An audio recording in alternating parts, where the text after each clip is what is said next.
Labarin da zan baku a wannan bidiyon ya faru a gaske kuma zai matuƙar tsorata ku. Gargadi ga duk wanda yake kallon wannan bidiyon, kada ki sake ko ka sake ka gwada aikata duk wani abu da kaga an yi a cikin wannan bidiyon. Labarin littafin da yafi kowane littafi hadari a tarihin duniya baki daya, Shamsul Ma'arif.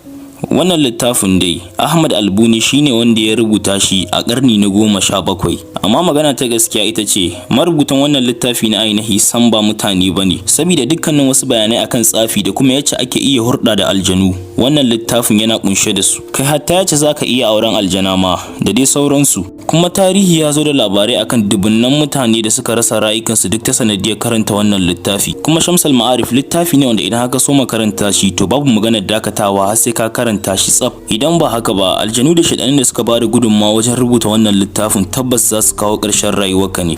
Wata rana wani balarabe ɗan ƙasar Saudiya wanda ya shafa tsawon rayuwarsa yana karanta littattafai da dama ya ƙaraso kan Shamsul Ma'arif, inda ya yanke shawarar karanta littafin ba don komai ba sai don jin daɗin karance-karancen littattafai da yake yi. Kaɗan ba da jimawa ba sai ya ƙaraso kan fejin yacce ake iya auren aljanu, wanda sam abin kwata-kwata bai dame shi ba, inda ya yi dariya ya je ya aikata duk wani abu da ake da buƙata akan yacce za a iya auren aljanun. Aiko a dare na farko bayan ya kammala karanta wannan littafin yana cikin baccinsa sai ya ji ana masa numfashi akan fuskarsa. A dare na biyu kuwa sai ya ji hannaye suna taba mai kafafuwansa, inda daga ƙarshe a dare na uku ya ji murya a muryar tasa, wanda hakan ya yi matukar daga masa hankali sosai.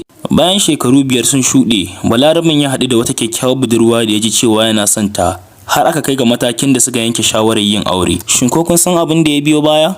Ana sauran sati ɗaya auren wannan balarabe, amaryar, iyayen amaryar da kuma iyayen angon dukkaninsu suka rasa rayukansu a hadarin mota daban-daban. Wannan na ɗaya daga cikin sharri da kuma illolin karanta wannan littafi.